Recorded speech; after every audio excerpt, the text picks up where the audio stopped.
Welcome again to the Gooder Podcast. I am your host, Diana Frike.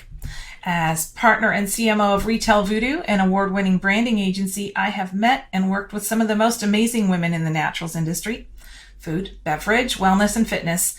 And as such, I decided to create the Gooder Podcast to interview these great people, subject matter experts, and have them share their insights and expertise to help businesses all around the world become gooder. I am very excited to introduce my guest today, Christie Lagally. Did I get that correct? Yes, thank you. All right, yes. Who is the founder and CEO of Rebellyous Foods right here in Seattle, a food production technology company working to make plant-based meat price competitive with traditional chicken products. Ooh. Christie is a mechanical engineer and holds multiple patents in manufacturing technology. We'll learn about a little bit more here soon. And she spent much of her career in the aerospace industry working at Boeing. Previously, Christie served as senior scientist for the Good Food Institute, uncovering the technical barriers in the development of plant-based meat and clean meat. Welcome, Christie. How are you today? I'm good. Thank you. Very exciting day on January 20th. I know. So I don't normally talk about the date, but it's a big day for the United States government. This is our inauguration day. And for Christie and I, it's probably a little bit more closer to home with having Miss Kamala Harris moving forward into the VP position. So big day. How are you feeling about that? I'm absolutely ecstatic. I think if I could spend all day just celebrating, I really, really would. As I was driving back to my home office this afternoon, I had a sudden kind of like a positive kind of flashback to the day that I heard that Nancy Pelosi became first woman speaker of the House. Yes. Mm-hmm. And that was the highest level of government. And now today. So I'll remember both in my mind quite fondly. One more step. No, I was trying to explain it to my 12-year-old daughter who gets it, but she hasn't lived it. So she's like, yeah, I get that she's got this role, but my daughter's not really experienced the kind of the world without that. So even at 12. So it's just, I kind of have to here in my COVIDness have to rely on these conversations like this today to kind of get my excitement out, I suppose. But on to the task of today, which is talking about the work that you are doing at Rebellyous. Now, let's get into the very basics. I always like to start with a quick history of the brand. Tell us about Rebellyous. Why does Rebellyous exist, and what are you guys up to now? Yeah, so Rebellyous Foods is a food production and a production technology company working to make plant-based meat that is scrumptious, juicy, the best plant-based chicken you've ever had, but also to do it in a manufacturing setting and a manufacturing methods and equipment that make it possible to make plant-based meat products that are at the same price as animal-based meat. Mm-hmm. Should I repeat that because the dog sneezed? Nah, it's good. That was good. Okay. Let's keep the dog sneezing. Yeah. Okay. At any rate, we're working to make plant-based meat faster, much higher quality, and at a less costly manufacturing scenario, so that people can actually afford it. We know that people really want to replace meat on a large scale. We know there's a lot of people who have a demand for plant-based meat.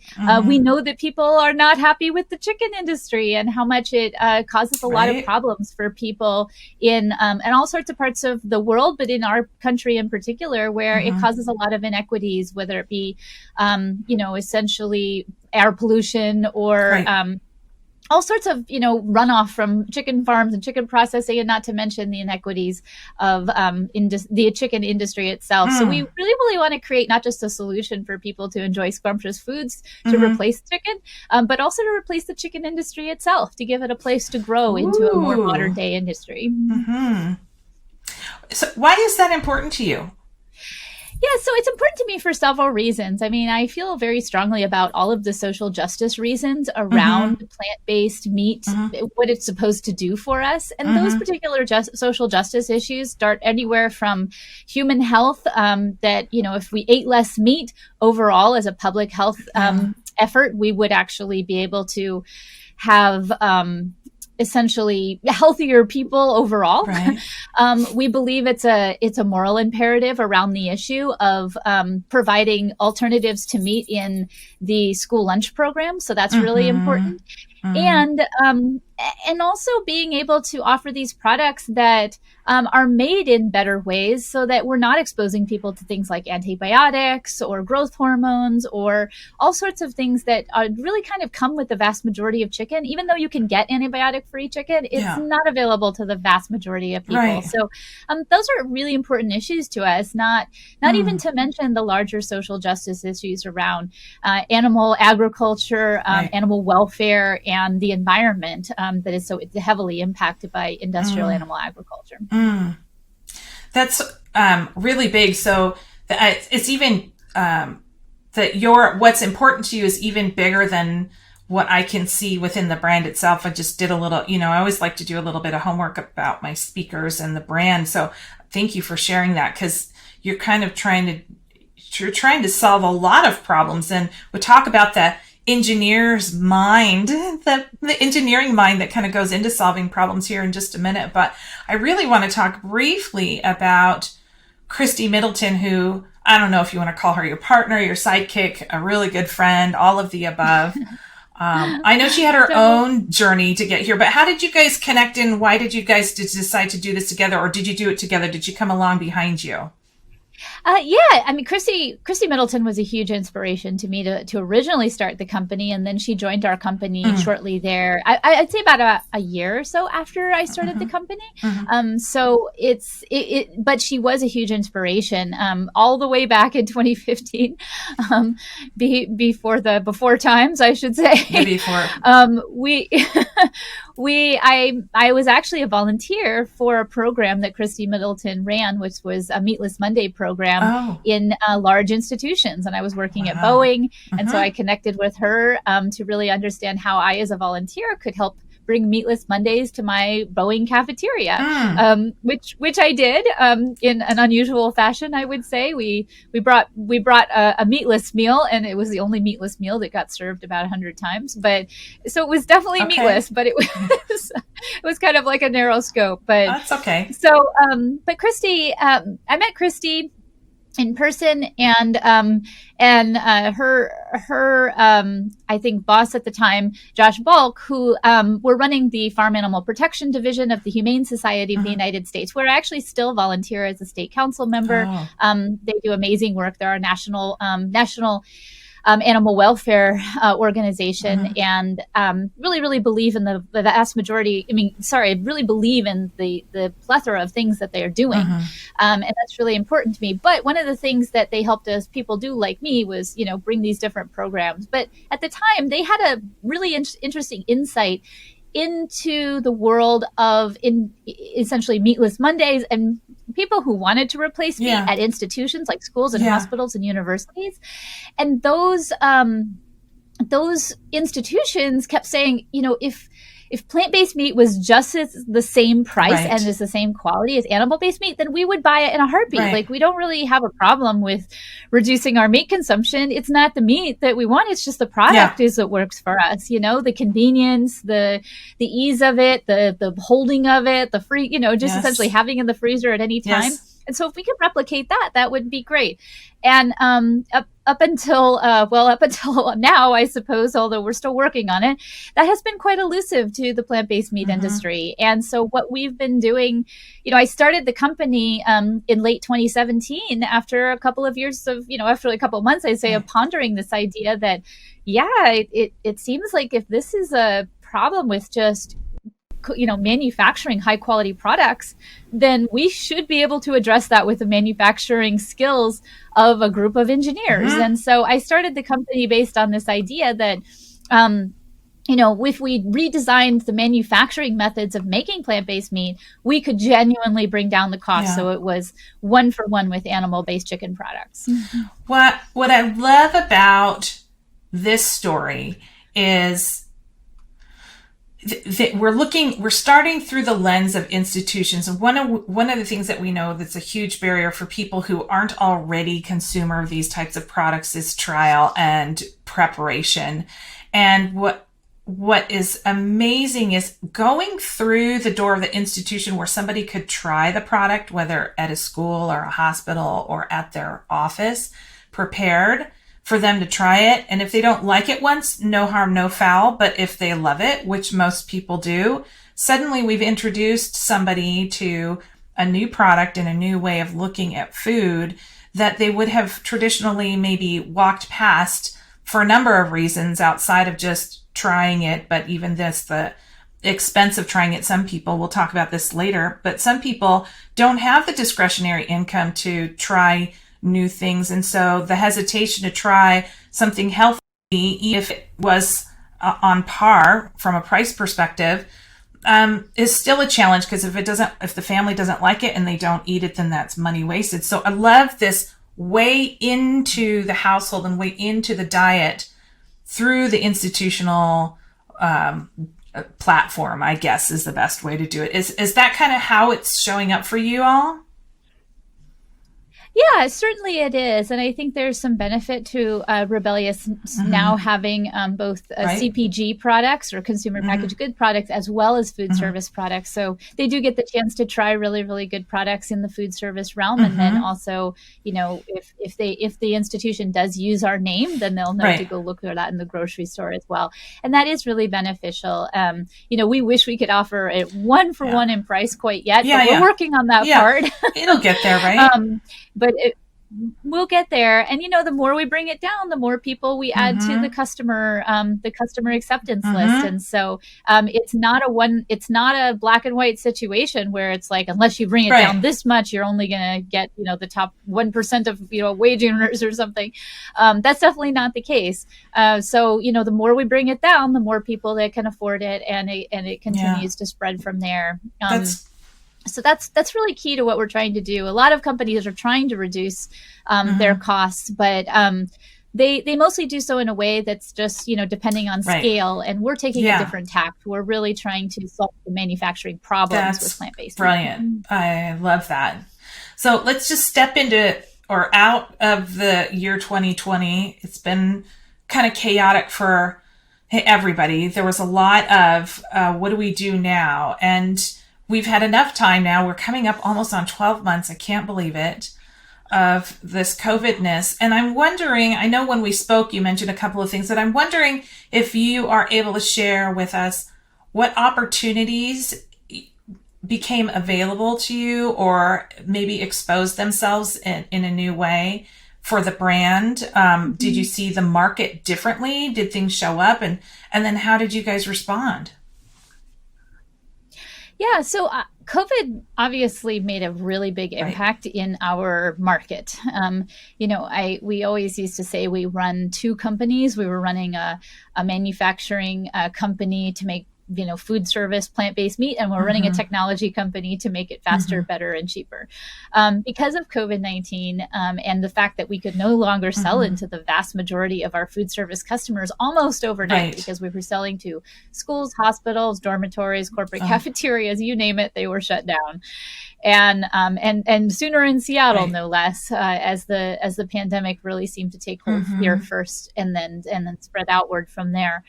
Nevertheless, it really kind of added a third dimension to our company, because we realized we needed to go into the CPG market, or the consumer packaged goods market, that really had to happen post haste. And every single one of our advisors, and Kristie Middleton really led this effort along with Sandra Gray, our product development director. And everybody was telling us, well, this is going to take a year. Yeah. This is going to take a while to get into CPG and everything like that. Well, we didn't really have a year. We had like 6 weeks max. And we had to convert, all of the stock that we had in our warehouse and our production facility to start to make products in for the Right. CPG market. So we had to quickly change a lot of things. We changed the shape of the product. We got new nutritional statements. We made a small packaging order. We and then Christie got to work getting it into every mom and pop store from here to California. Oh my goodness. And we did it, and it is kind of a testament to what can happen when you kind of have control of all the levers, I would say, because a lot of people don't necessarily, they're making a product for one market. In order to change that, you have to go back to your contract manufacturer and have them change it and get on the schedule and everything. We didn't have to do that. Yes. We could pivot on a dime almost, if you think about it that way. But at the same time, we just gotten into our facility. We were just starting to set up for a different plan, which was larger scale production in this particular facility. And we really had to pivot that effort. That was where I think we were most concerned about, just how is this all going to look, by the end of 2020. So we really had to make a decision after our first CPG launch, which again happened in very, very short order, about really staying in the CPG market. So by essentially adding a new CPG line and the intention to go into, with multiple SKUs, go into large scale grocery stores, we often say that we added a third dimension to our company, now running CPG, food production, and a technology development company. So exactly. So that in and of itself is, a challenge sometimes. We're all sometimes have to kind of figure out how all of us integrate together. And, but I think the power in doing so, the power in working together, is what can fundamentally change how plant-based meat is made and received in the market. Because we actually, again, we have all the levers at our fingertips. And, that's what a lot of companies don't have.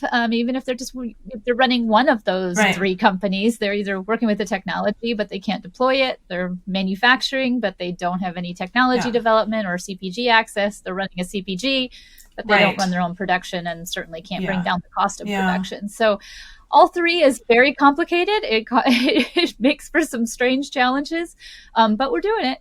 I want to kind of change the topic a little bit here now and kind of go back to this outage of accessibility that we talked about earlier.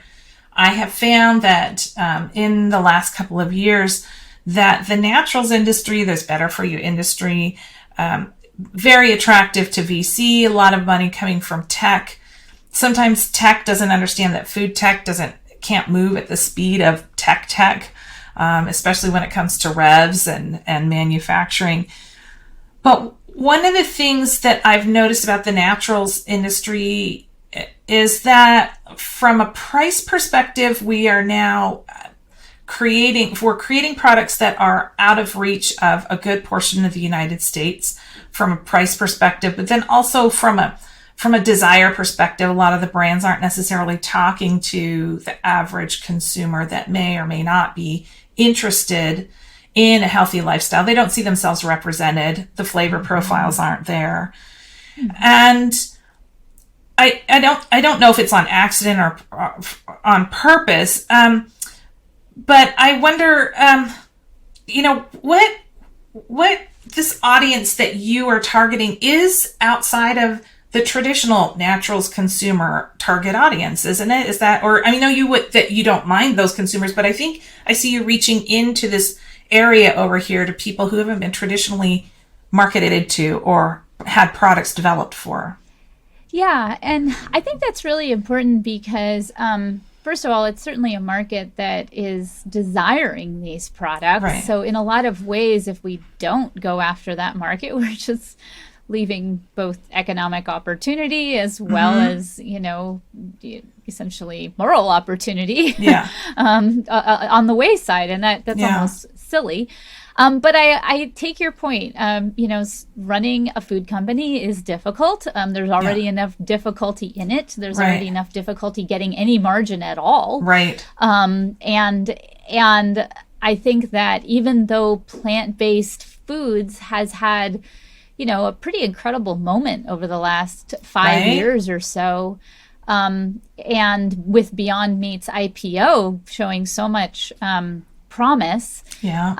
I think there's a lot of belief that could be shifting in general, and so it does actually bring even more investor interest. But at the same time, I think you're absolutely right that that investor interest definitely has to come with a deep understanding of what it actually takes to reach that market. Because everybody wants to go after the, 0.5% of, the market that is buying plant-based meat right now. And just for reference for listeners, in the United States, we produce over 107 billion pounds of animal-based meat is projected for 2021. Wow. And yet we only produce about less than 0.5% of plant-based meat by comparison. So it's kind of like saying, everybody should, drive their car less for for climate change reasons or their health. And yet everybody, if you just average it over, just the U.S. population, there's only about one meal of plant-based meat per person per year. That's how little there is. Wow. And so there's definitely just even though some people maybe access these types of products quite frequently, there's a vast majority of people who maybe have never tried them, who have, a lot of people never tried plant-based meat. And so making sure those people have access definitely it's also not like intended to really be a just a one-off sale. The intention is that, we can do a lot more good if we make this product genuinely meet the needs of people. And as a result, that's a different business model than if you're investing in a naturals brand that either has a fast return, which I don't know if there are any, but I mean, as you said, food is hard to develop as a company. Right. And or that, really, essentially have to be able to expand that market out to people who, really need that lower price point in order to afford the products. So, like I said, investors really need to understand kind of the complexity of that. But if we do meet the complexity of that, we start to, I hate to use the word disrupt because I don't think we're disrupting the meat industry, but I think we start to transform the meat industry into a different industry. And that should be really exciting to investors because that is an enormous economic opportunity to essentially make products that are better for the environment, are easier on us, our human health, that lower the cost of these industries from a socioeconomic perspective. If people are less sick, they're less dependent on public health systems. If there's less pollution in the air, people get less sick. You don't have to clean it up. There are so many reasons that reforming and transforming the chicken industry makes a huge difference for us as a society. And so that should be really interesting investors. And if they're not convinced by that, we'll always think of it this way. The meat industry, that's 107 billion pounds of animal-based meat is one of the biggest sectors of the food industry, and chicken is the largest sector of the meat industry. Really? Making it really one of the largest sectors of the food industry overall. Because everybody eats chicken. I mean, I don't, but other people do. And one of the things that I was reminded by, or not reminded by, I think I was exposed to just talking about this market, kind of this I'm going to call them the underserved market when it comes to kind of healthy and plant-based products, is I learned from this woman who runs the Food Equality Initiative in Kansas City, and she serves low-income people who have food allergies, and so she provides food services to people who can't get access to allergen-free foods, celiac-free, people who are celiac and have food allergies. And what she discovered in the work that she's done is that it doesn't matter where you are on the economic spectrum. You always have some discretionary income. It's different. The people who have less money are less inclined to try something new, because if they don't like it, doesn't fit for the family, then they've wasted money.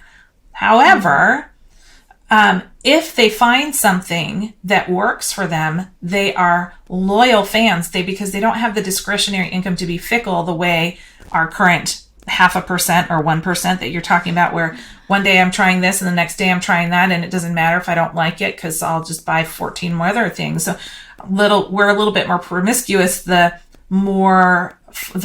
higher you go up financially, the more promiscuous you are with your brand loyalty versus somebody who has less. So there's some opportunity there. You don't get as much sales from each individual household, but the commitment to the brand is fierce and much stronger. And I think a lot of brand owners don't take that into consideration.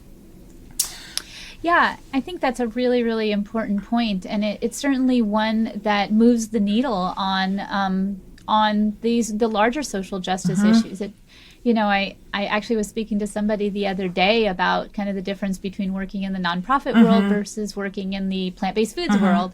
And I have been remiss at the number of companies that have come and go in just our short lifetime. Right. And I feel for them deeply because it is so hard to run a plant-based foods company.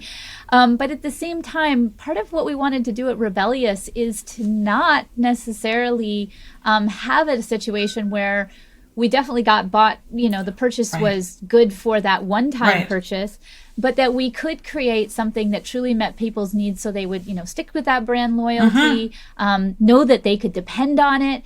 And that's what really moves the needle when they, aren't any longer going to that big frozen chicken aisle, but finding what they need to feed their family of 4 or 5 from the plant-based chicken aisle. Well, when I've spoken with many entrepreneurs about this topic kind of offline, and I feel for a lot of these entrepreneurs who say, Diana, it's unrealistic for me to produce this high quality product and this naturals product in a accessible price from a price point perspective standpoint, because I don't have enough scale, or I'm not big enough to command any kind of good pricing on ingredients, or my cost of distribution is so expensive. And I have a POV on it, and I think it's about how you look at the problem, but I kind of want how do you respond to that? What's your response to that sentiment when you're thinking about, when you hear it? Well, I think the sentiment is, first of all, they're right. Yeah. They definitely, that is true. I mean, there's no way to really get around it. It does cost a lot to make these products. They don't always come out the other end of the COGS equation. It's a margin. Right. And I think that's just kind of the reality of it. Now, that doesn't mean you should stay in business doing things the way you're always doing it, because then you'll just burn through your money and then, of course, it's over. And sadly, I think that's what happens is people kind of get into this thinking, oh, it's going to be super profitable, when in fact it's not profitable at all. And that's terrible. And it doesn't do anything for all of our larger motivations to make the world a better place. But this was actually something I was really keenly aware of. Oddly enough, actually, really, really early on when I was learning about, plant-based foods world and things like that, which was that what you needed to be selling plant-based meat at in order to meet those larger markets was pretty low. And if that was the case, then we had to do something different. And so I think my most of my perspective on this is I hear you 100%. And if you aren't doing something to change that equation, it's not going to change magically by scale. I mean, some things might change by scale. We always talk about it, Rebellyous. There are 2 types of ways to bring down the cost of plant-based meat. One, everybody can bring it down by scale as long as they have enough investment. I think Impossible's hovering at $1 billion of investment at this point. Imagine what we could do with that. So definitely you could put enough investment in it and it scales and you make a lot of it and you've lowered the cost just by, units of economics, economic units.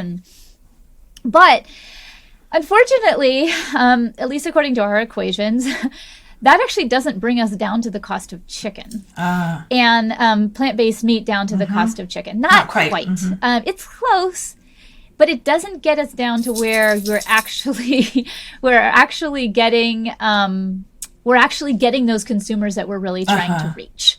So the National School Lunch Program, kids and that market, schools, universities, and hospitals who are buying chicken nuggets or chicken tenders or chicken patties.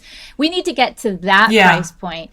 And as a result, the fundamental problem lay in the manufacturing of plant-based meats. It just costs too much. There's too much labor.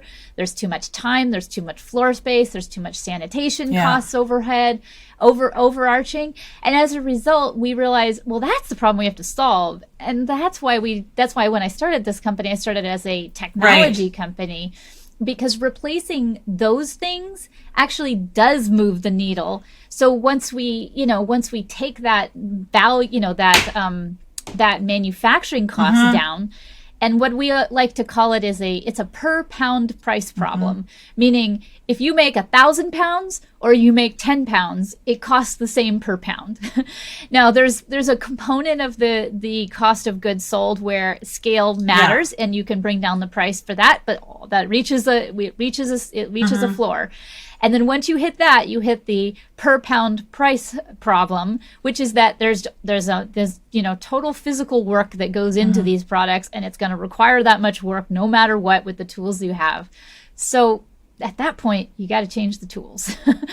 and that's fundamentally where I think that the naturals industry could really benefit, is that there's real opportunity to change the tools.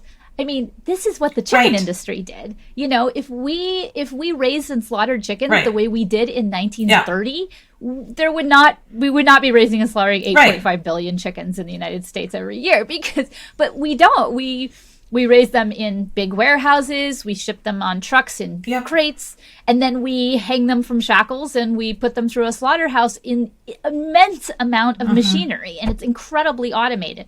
This is what the meat industry does, and this is exactly what we need to do in the naturals industry as well, because it doesn't diminish the naturals products to make it in an automated fashion. It just makes it more available and more affordable. Yeah. And so along this route, of course, as you are moving forward with your mission, I'm sure you're attracting a lot of conversation from other entrepreneurs that are in alignment with what you're doing, or simply coming up behind you and wanting to create different products. How are you coaching these folks, or what kind of advice are you giving these other leaders or these other up and coming entrepreneurs about filling those needs? And it doesn't have to be the same way as you, but yeah, I would say really try to, first and foremost, definitely know your numbers, know what you're getting into before you start. Yes. And that, it's probably good advice no matter what. Those numbers will be wrong. Sometimes, yes. Because you won't have all the sometimes because you'll have to essentially adapt what you know more, and the market will change, and all sorts of methods of manufacturing will change, and the regulatory environment might change. So know where you think things stand, and then continue to be willing to refine the process. And I think probably one of the most difficult conversations where I haven't really been that helpful to entrepreneurs, and I only offer this as a contrast, is for entrepreneurs who are really, really dedicated to one scenario, one product, like this is it, this is like the ultimate thing.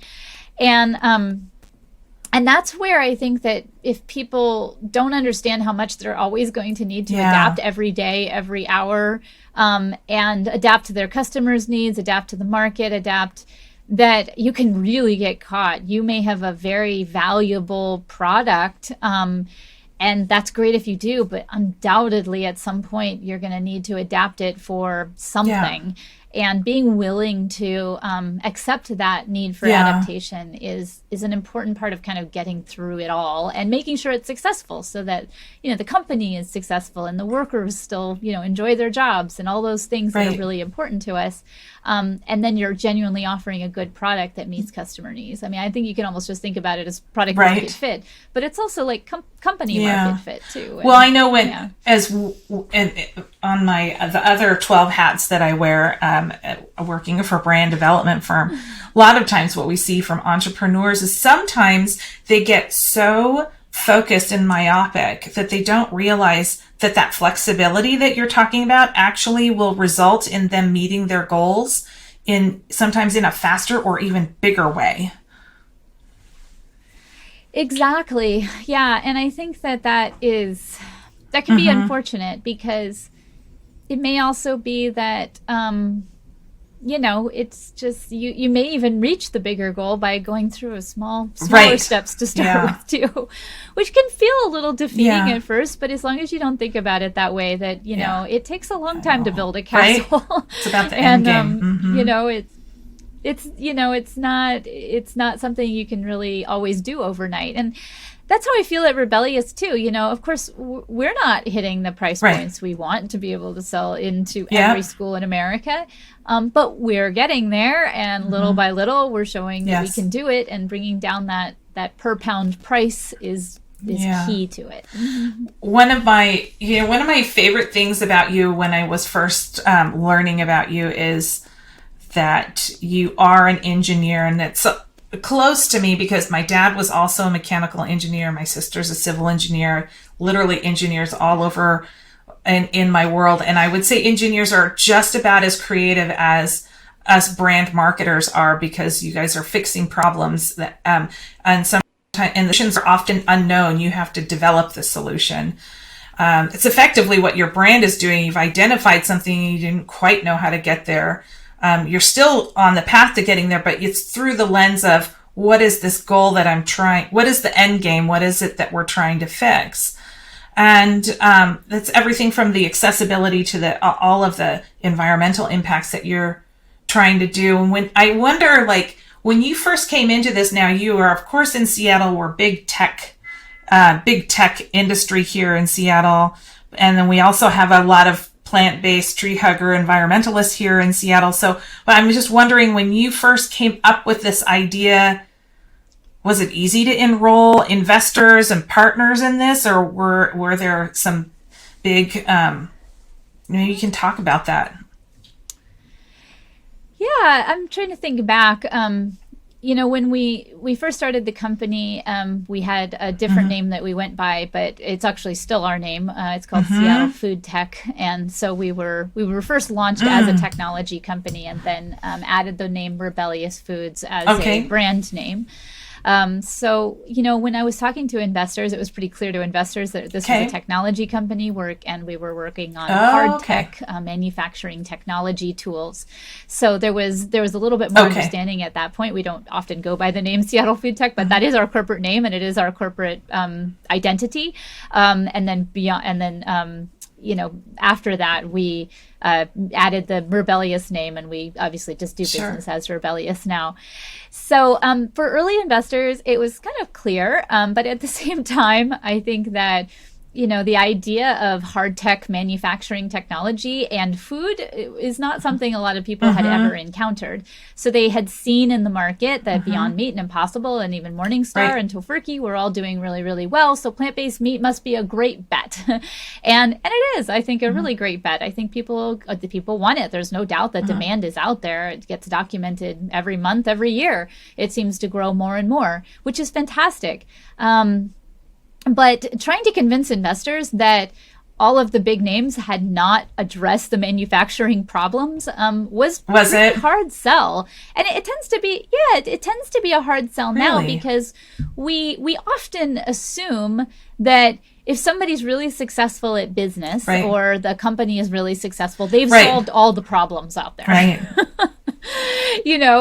And that was definitely, and often is definitely the case. And yet, here we're 3 years on in Rebellyous. We're, I think, 10 years on at the start of Beyond, 9 years on from the start of Impossible. And there's a general sense that, they still tell the media, our next step is that we're going to bring down the cost.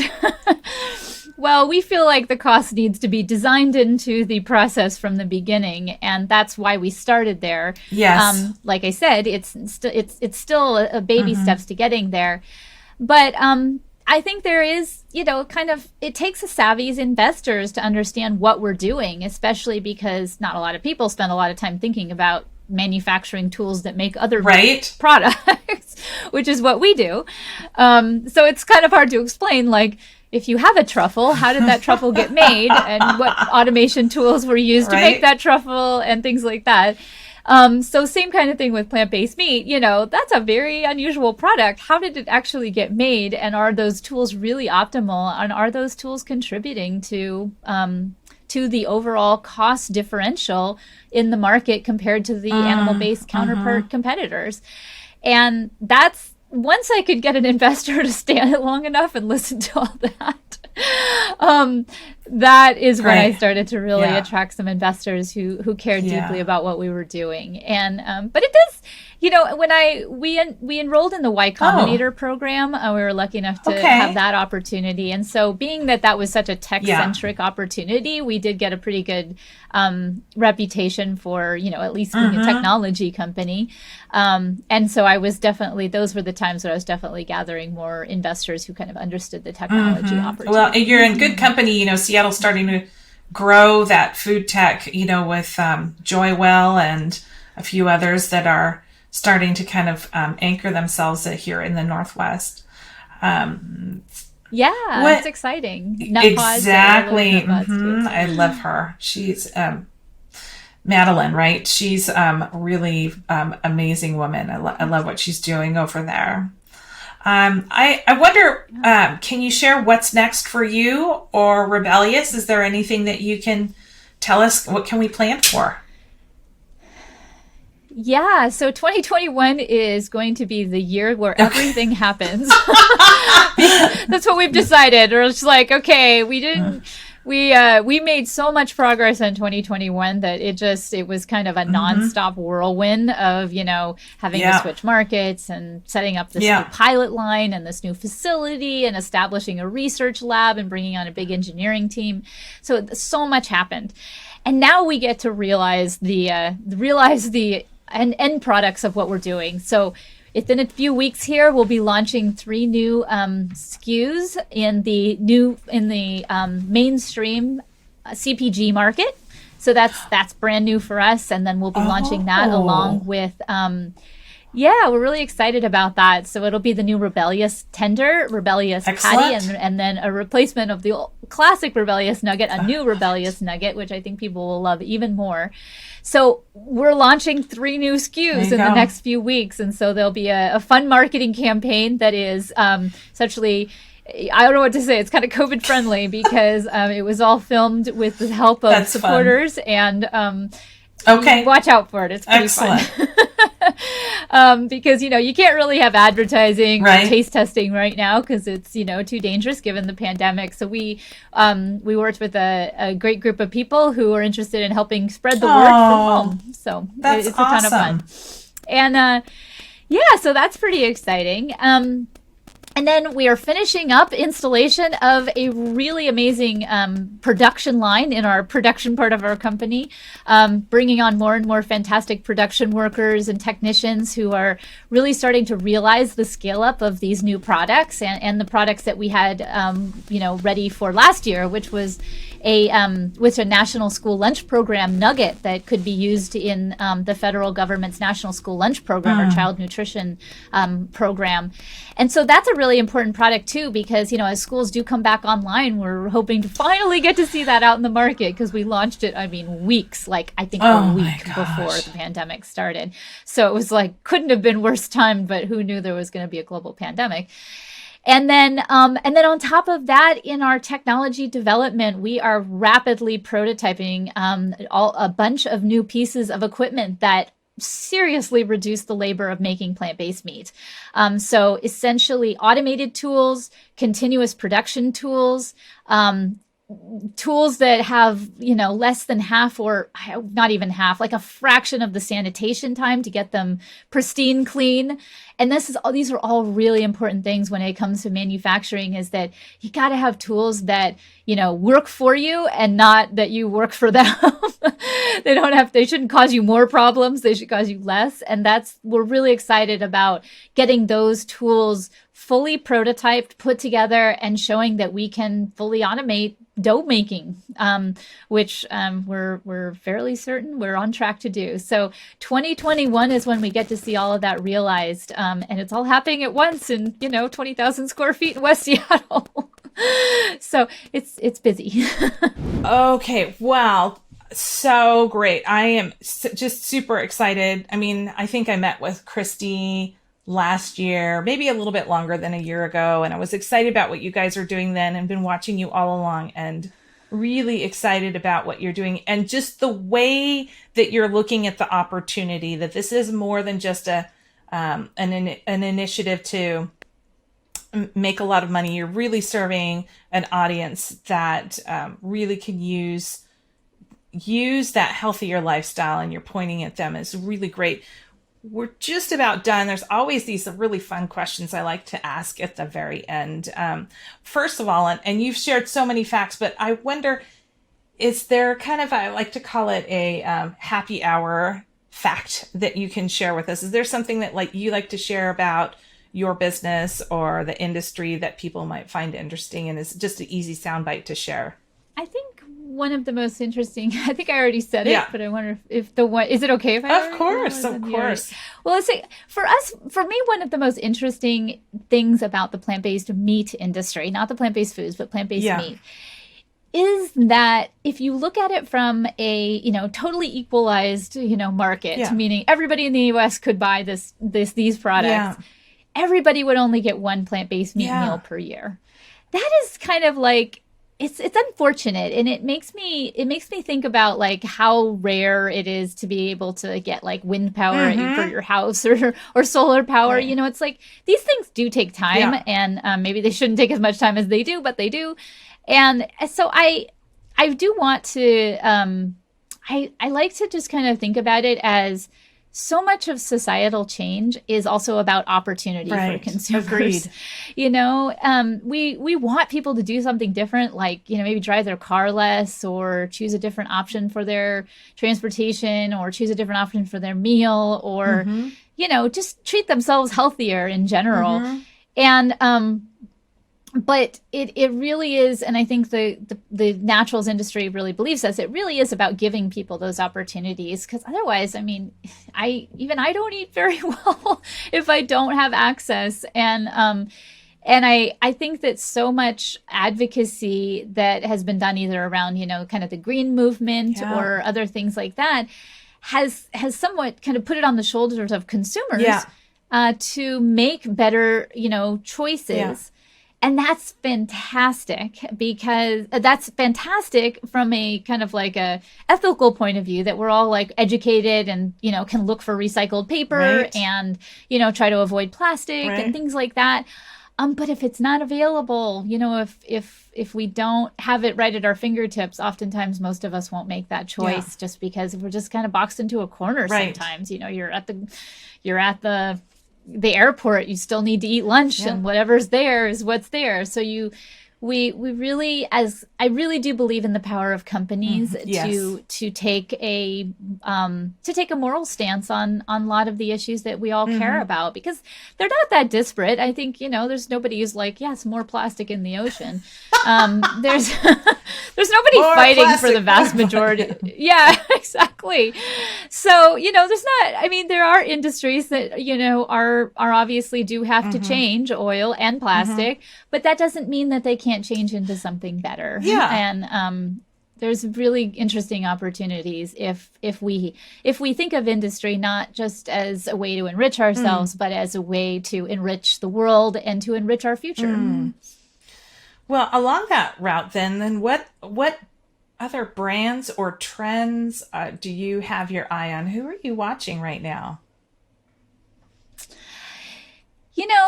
I've always been a big sideline fan of solar. Okay, that's fair. Are you talking? Actually, are you asking me for doesn't matter, anything? Just anything. Oh, okay. I'm a big fan of the foods, the energy space.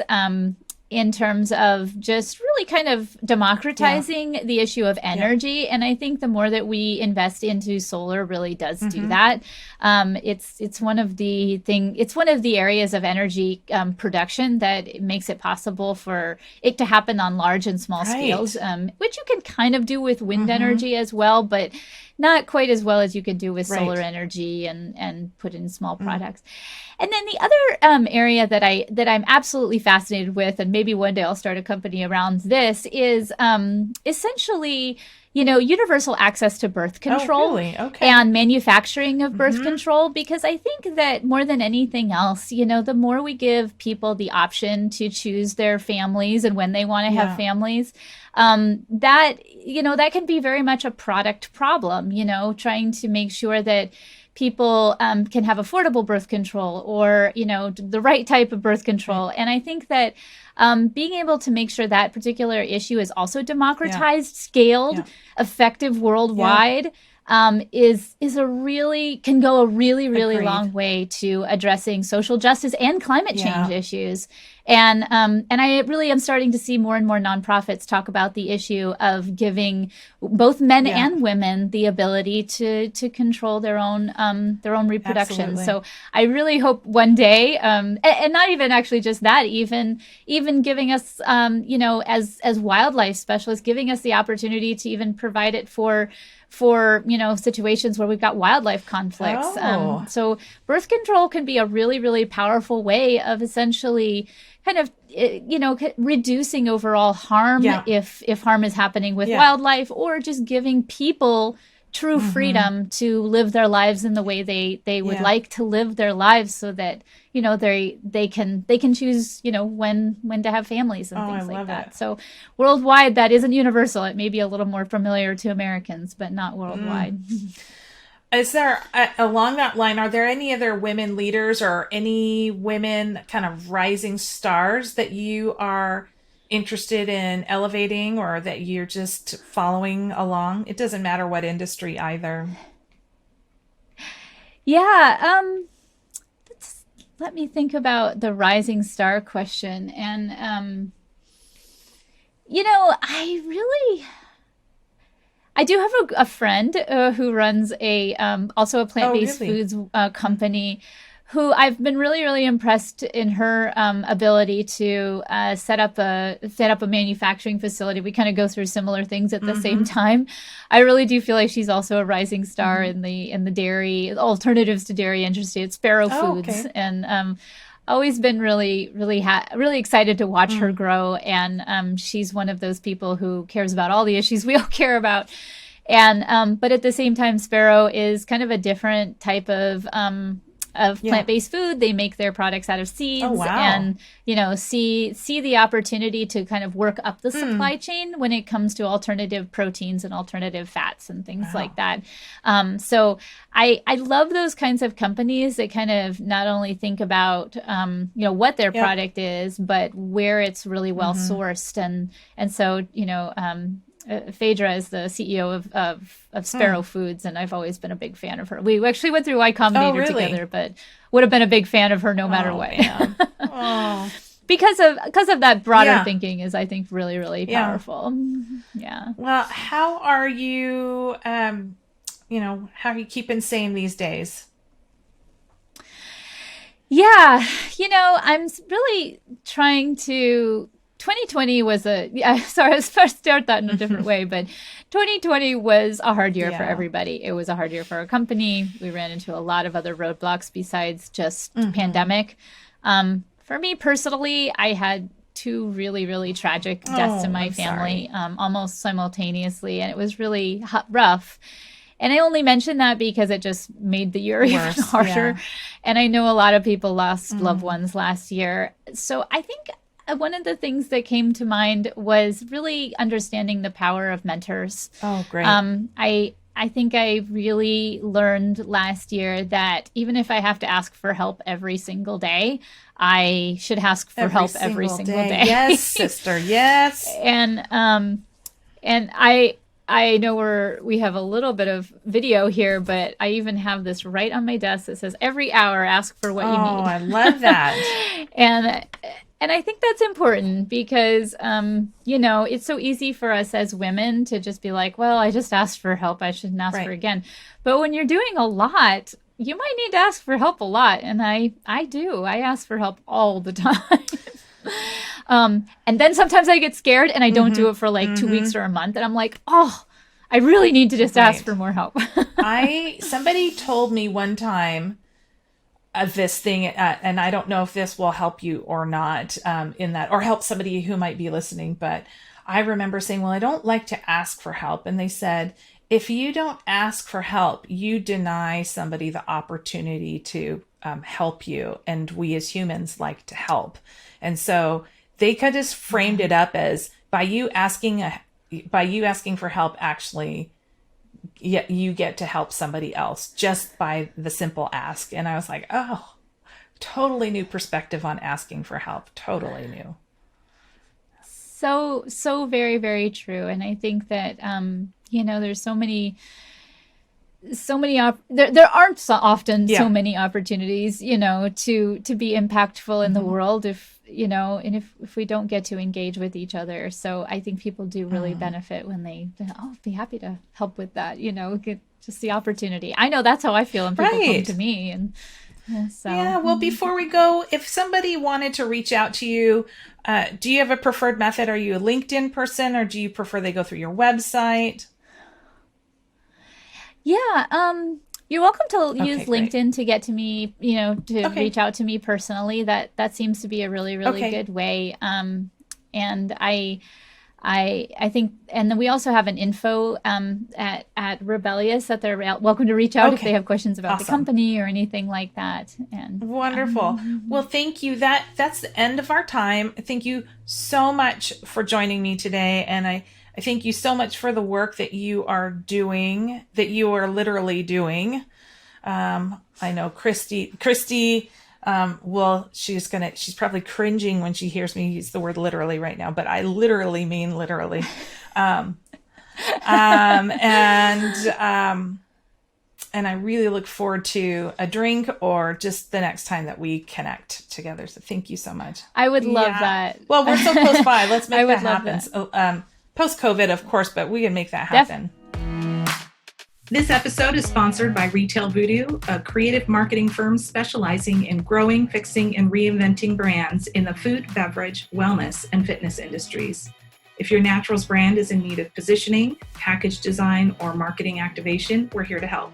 You can find more information at retail-voodoo.com. And so there you go. I hope you enjoyed this episode. Thank you so much for hanging out with us today. And if you haven't already, be sure to subscribe to this channel and share with your network. Until next time, be well and do gooder.